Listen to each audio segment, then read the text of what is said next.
space. Tell me about where were you born and raised? Okay, so I was born in Fresno. I stayed there till I was like 12, and then I ran away to find my mom and dad.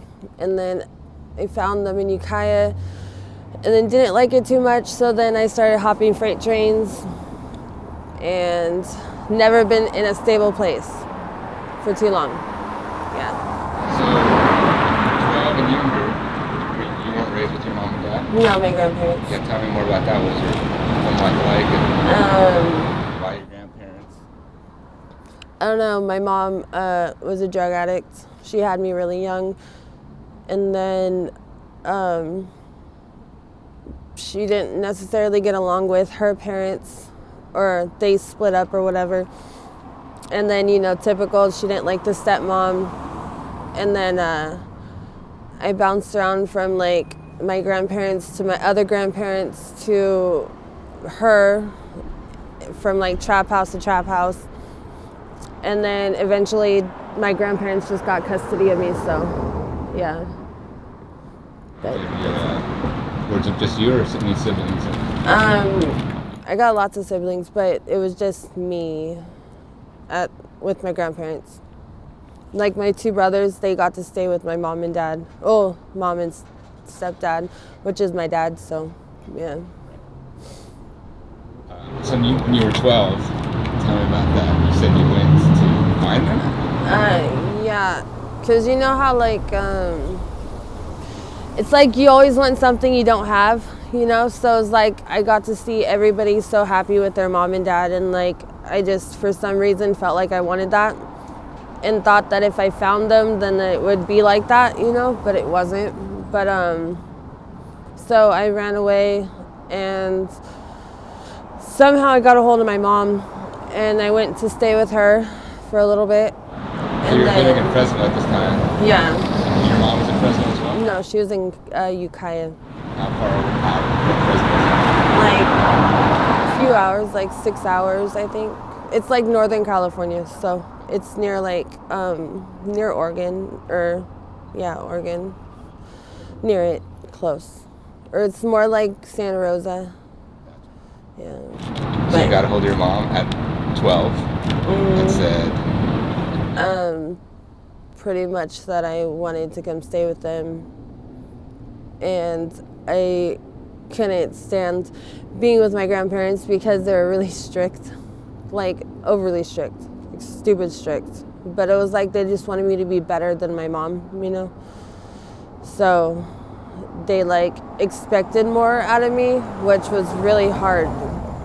And then I had like my cousins who had their mom and dad who were like perfect and had like the perfect little family, and I was always like the black sheep of that, so I don't know. so But your mom picked you up, or how did that work? no, I hitchhiked. You're 12 years old, you're hitchhiking. Yeah. Wow. 12, 13, yeah. It was fun. I liked it. It sounds, I guess the word that comes to mind is adventurous. Stupid, but yeah, something like that. And then when I got there, it wasn't exactly like I thought it would be. Like I thought for some reason that my stepdad was like all the roots of all evil, and like he was like destroying my family and whatnot, and I was really messed up to him, like really messed up. And then I realized that like, because like he kind of told me that like whether I liked it, he was stuck, like I was stuck there, like he was stuck with me, or I was stuck with him. And then I didn't get it at first, and then I realized that like that was the most like amazing thing I think anybody has ever like really said, because it showed that like he never like gave up on me. He became my best friend. Yeah.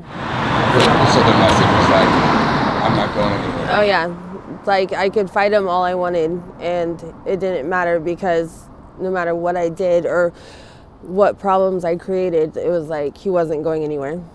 So I guess I needed that. How long were you in that household, I guess?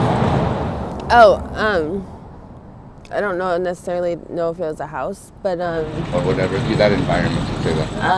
until my mom flipped out on me on Christmas, and things were weird, like because my mom was high and my dad was high, you know.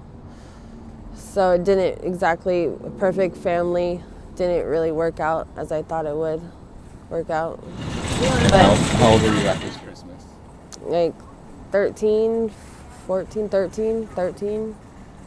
And then I went back home. Fresno? Yeah. And then it didn't last very long, and I ran away again. And then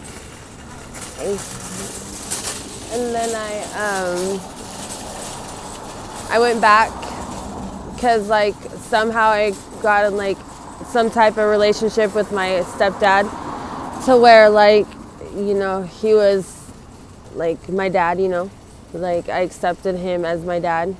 And so I moved back to give my mom another shot, well, us another shot, you know. And I don't know, it was okay. Like, it was really hard going to school because I enrolled myself into school there, and it was really hard because it's a small town, you know. And so everybody knows everybody, and like my mom and dad were like known as like the town druggies, you know. But take what you get, you know. And then so I ended up dropping out of school to get a full-time job to support like my mom, my dad, and my brothers while we were homeless under a bridge. What was that transition? So you guys had this household? It was like it was like an apartment. At first it was an apartment, and then I don't know what happened. It never lasts long, you know. But like I was able to go to school for a little bit and then have a job for a little bit and then go home to like, I don't even know, it's not even like go home to like where I was going, you know. And then the kids are kind of mean, you know, so I got a lot of shit for it, and being homeless and living under a bridge and in homeless shelters and like shit like that. So I ended up dropping out of school to just get a full-time job to take care of my mom and dad and brothers, which was okay, you know. It was hard. It was weird. That weight to put on how old are you at that time? 16, 15, 16. Yeah, that's not what 16-year-old children should be dealing with, right? Yeah, Yes. probably not. So tell me about the next phase. How long were you in that up and down? Until I hopped on a train and left out of town. Yeah, like my mom used to tell me, because Ukiah, there's a Walmart there that all the homeless people, like not homeless people, but like the squatters and the crusty kids and like travelers, you know, they all like gather up around that Walmart. Like that's like the gathering spot pretty much. And she used to tell me, you better not run away with those people, those hippies. And like, I was like, yeah, sure. Like I wasn't gonna do it, but I ended up like one day not saying anything and just hopping out. And then I just took off. And then I called him like a month later and I was like, oh yeah, so I'm not there anymore. And then I told her kind of where I was at. And they weren't too mad at me. Was there, I'm curious, was there like a turning point or just where you're in your mind where you're like, I can't do this anymore, I'm out of here? Or you just kinda... No, I just, like, I've always wanted to go places and see things. So a little bit of planning and like curiosity. There's absolutely no planning. The planning was not there.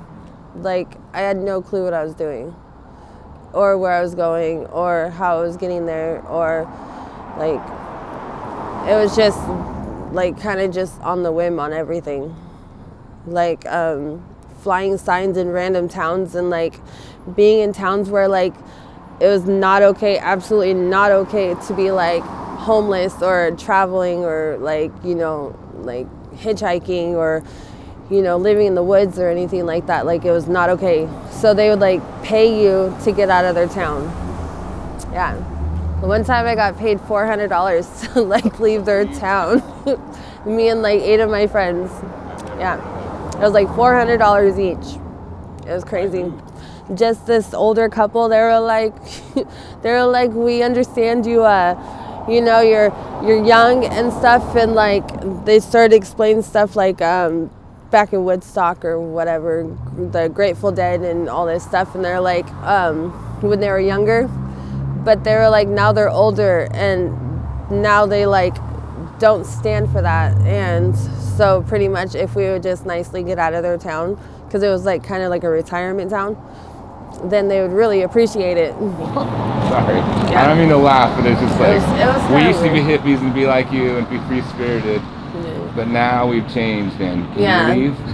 Pretty much. And then like they give us food and like clothes and like $400, and it was like, anything else? And we're like, well, and then they filled up our bus tank, because I was on a hippie bus at the time, and nope, we were out. They even stood at the curb and like waved at us by.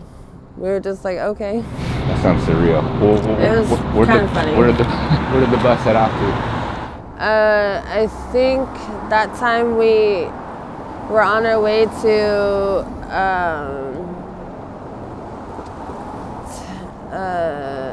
Florida. Is it Tempe? Florida? There's some, I don't know, somewhere in Florida. And what age were you this time? It's probably like 17.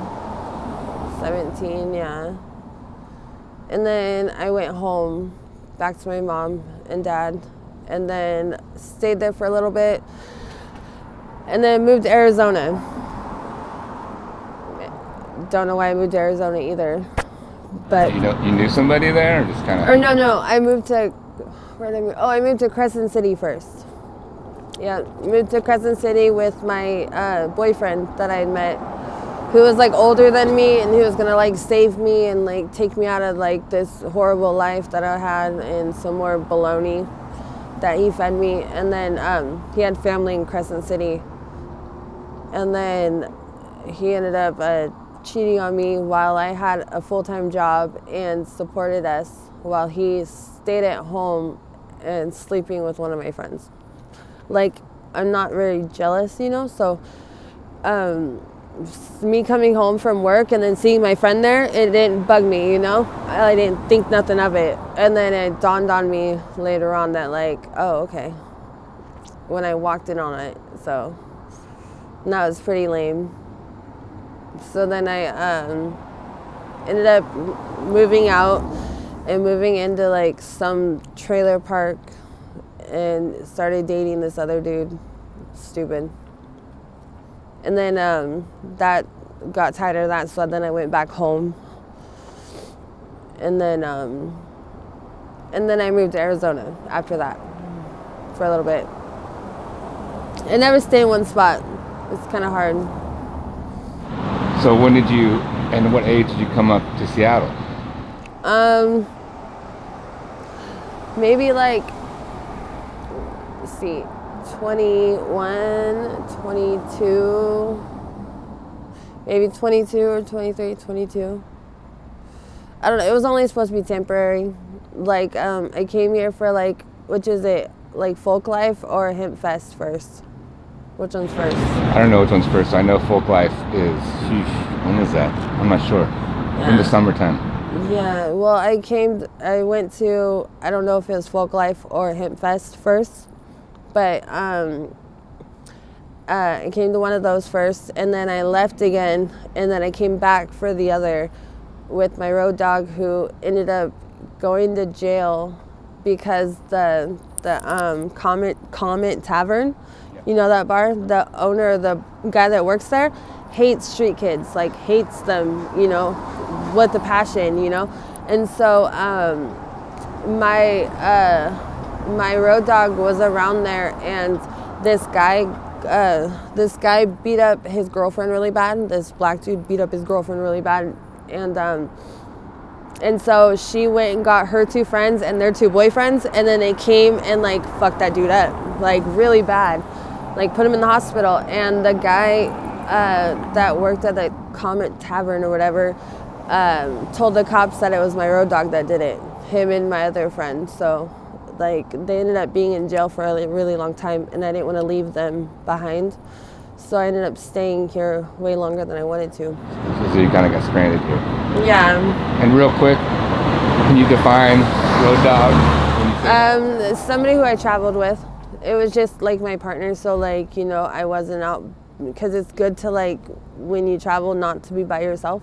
And if you are by yourself, at least have a dog, you know, because there are a lot of now these days there's a lot of really messed up people out there, you know. Maybe not back then, but they're starting to come out more and more weirdos, more wackos. So I definitely don't think I'd be hitchhiking now as much these days. Wow. How long did you was there when you were train hopping, was that a lot, or is it just that one time, or is it a couple? No, it was a few times. Like I really can't remember all the times, because like I was probably drunk for most of them, because you know they have a liquor store next to every hop out station. Like every train yard there's like a liquor store like right around the corner, which I don't understand that either, because then we would go get liquor, you know, and get drunk, and then we'd be too drunk to like hop on the train, or you know, or mess up, or like miss the train and have to wait for another one. And then sometimes you don't know where the train's going, and you just get on it just to go end up somewhere. But it's really cool. It's like the scenery, you don't see that shit like every day, you know. It's way different from driving your car, or like, I've never been in a plane, so I don't know.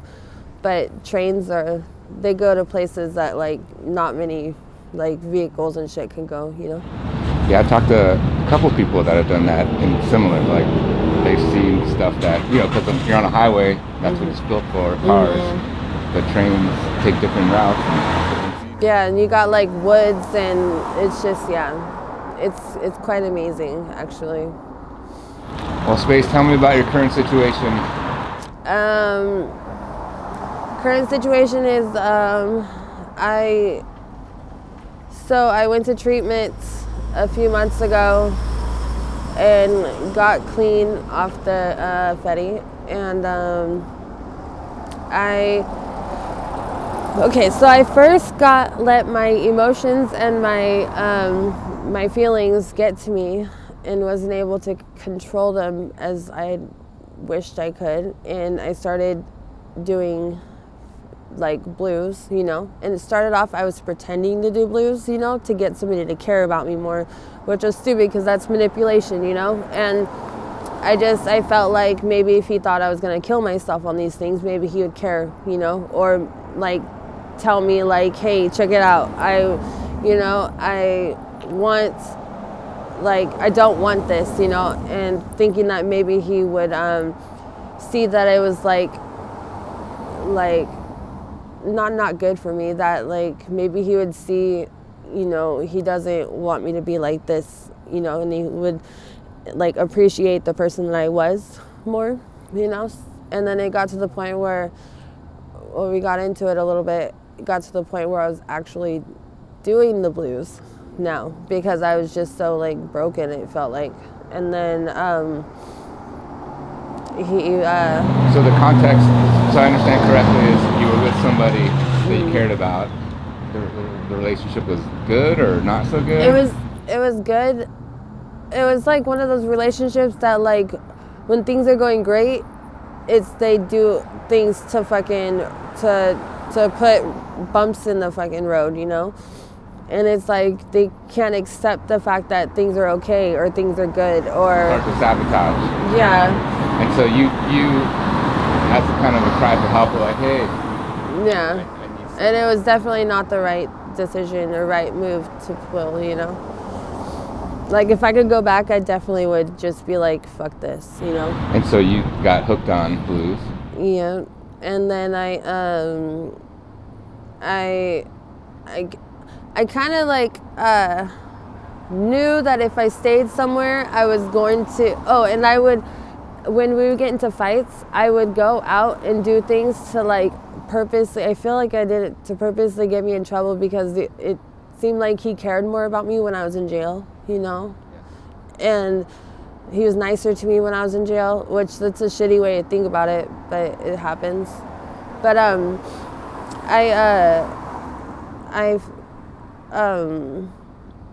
so like I knew if I stayed at this spot, then I was probably gonna end up going to jail, and I just knew that I needed to get off, you know, the blues, and I wasn't doing really horrible, but I wasn't myself anymore. So like I stayed, and that's what happened. I got arrested, went to jail, and went to treatment, and then graduated treatment, and was still talking to this person because I still wanted to have a future with this guy. And he made these promises, and then it like, as soon as I got out, it was like, I'm sober and I'm free. I have a lot of like bad trauma and issues in my life that like, okay, so I've had a lot of really fucked up shit happen to me where it's almost like when I'm sober, it replays like a nightmare, you know? And I'm back to like feeling uncomfortable, and I'm back to like, you know, kind of being scared, and like some traumatic, like a traumatic incident, or like you know, like me putting myself in a situation where like I got hurt like really bad, and not in a good way. Well, obviously not a good way, but like I don't know, it's like the purpose of drugs is to forget about that stuff. So I tend to just smoke it away. So like, and they had me on all these medications in treatment, and it was weird because like when I got out, I graduated, and when I got out, it was like I didn't have those medications anymore, and it was just like, here, do this, you know? And it was so hard because I was bottling up, and like when I tried to explain to him how I was feeling, he would take it as I'm being mean to him, or I'm doing this to him, or I'm treating him bad, and it's just like, well, what about me, or like how I'm feeling, you know? And he just never seemed to care or matter, you know? It was always him. He couldn't hold space for you. Yeah, and it's just like, if he would have just like chilled for a second on me, then, you know, and listened to what I was going through when I'm trying to tell him, then I feel like we could have, you know, worked out. But like he had made a comment to me, the only reason why you're here is because you have nowhere else to go. And after hearing that 4, 5, 6 times, I was like, okay, if that's how you feel, because that's not why I'm here. I'm here because I want to be here with you, you know? But that hurt my feelings, like, and I wasn't getting high at this time. And it like hurt really bad. And I ended up leaving.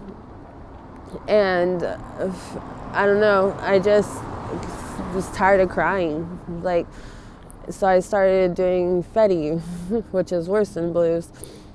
But is fentanyl not blues? What's blues then? No, blues is like oxy, but blues. Okay, so blues are a tamer version, like way tamer. And I got such a bad Fetty habit. It's not even funny, dude. It's sickening. Like, it's like, I wish, like, I'm not saying I wish I could overdose, but, you know, if I would just overdose, that would mean my habit isn't that bad, you know? But it is that bad where it's like it doesn't happen. But I had overdosed when I relapsed, and it was like really bad. Like, I've never had to get Narcan before. and like they Narcan me like 8-9 times, and they did chest compressions, and they like fractured my chest plate thing, and like it hurt so bad, and like I knew right then I should just like I should have stopped, you know, but I didn't. Of course I didn't. And then I just like, I don't even know. I don't know what's wrong. Yeah, that's a lot. But it's like, it's easier because, you know, I hear all these broken promises all the time from him that like, it's like the other day he fucking said something about his girlfriend, and I'm like, I've been with you for like 5 years, and you've never ever called me your girlfriend, you know, like, but I've been with you for 5 years, and you're the only person that I've been with, and like, and this bitch, like, you call her your girlfriend, you know, that's an insult, that's a slap in my face, like, and I'm just like, like. And then him tell me, oh, well, you were for like, what, a week or two or whatever. But he just was so, like, everything's always just about him. Like, it's just him. Doesn't sound like a very nice dude. But he is. He's been through a lot. He's got his own trauma, you know? Well, everyone has these different parts of them, right? Some parts are, like, awesome. Some parts... Well, it's like his awesome parts are like they outweigh the like bad parts, you know, because he's artistic and he's smart and he's like quite amazing. He's just an amazing person, you know. Then there's these other parts where he's like, yeah. I guess we'll say kindly seems like not very amazing, not very nice. Well, so now you're in Ballard. In space, is there something that you would want the people of Seattle to know?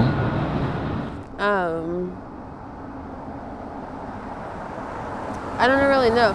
I remember one time when I first got here to Seattle, I was really mean. I was really, really mean. Like, I would get in fights all the time. I'd get drunk and get in fights with people because they'd talk shit to my friend or something, you know? And then I would see somebody standing there talking to themselves, and I'm just like, you're a fucking creep, you're a weirdo. And I'd put them down, and like, you know how hard it is to make a crazy person, like a person that's not all there, cry?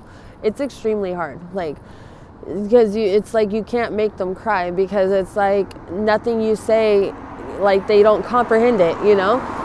But for me to like make somebody whose like reality is different from mine, like, break down in tears because I was so mean to them, like, well, that just like it kind of got to me. But something happened and I had like this controlled buy or some shit, and I ended up eating a bunch of dope, you know, and it made me crazy. Like, I was talking to myself and I didn't sleep for months, and it was horrible. And I didn't know anything. I didn't know my name. I didn't know where I came from. I like knew nothing, you know. And like, you asked me who I was, and I had no idea. Like, I thought I was this fairy sleeping in my mushroom home that was tattooed on my stomach, like, and I just like, I was just not there. My reality was not there, and I knew everybody. I was like, oh, I know you. You're so-and-so, and they're like, no, I don't know you. And I'm like, yes, you do. And when I'd hear the clinking in the jail doors, I would think that my friend was busting down the walls to come rescue me. It was really bad.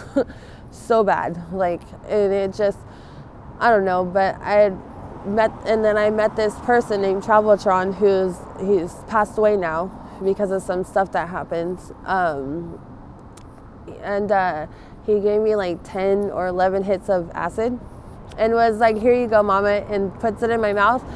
And then instantly, like, it was weird because everything like hit me on why all that happened, and I remembered everything that happened and every feeling that I felt and how scared and confused and lost I was, and that it made me realize that like that's scary. It's really scary to be in that type of like mind state. Like, it's really terrifying. And like, as not there as I was terrified, you know? And like behind every person there's a story, you know?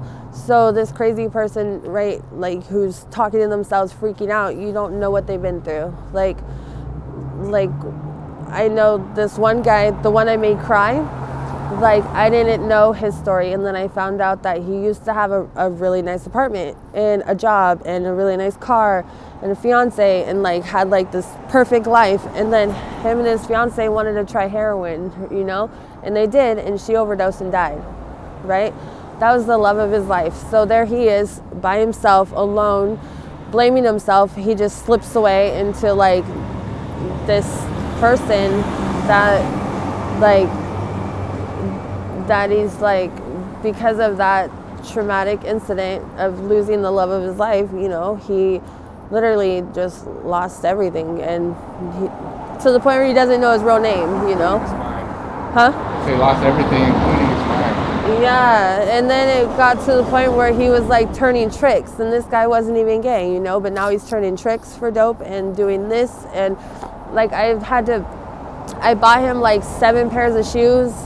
Like I've got him cigarettes, and like I'll sit there and I'll talk to him, you know, because it's weird to say that like every person that you think is like talking crazy, if you really listen to them, they got some truth to what they're saying. So it's kind of fun, it's interesting, you know. I always like to take time to like talk to people, but yeah, I don't know, life is weird. Space, thanks for your time. I appreciate it. Yep. Good to hear part of your story. Good to hear your voice. Oh yeah. Awesome. Thank you. Grab that little mic.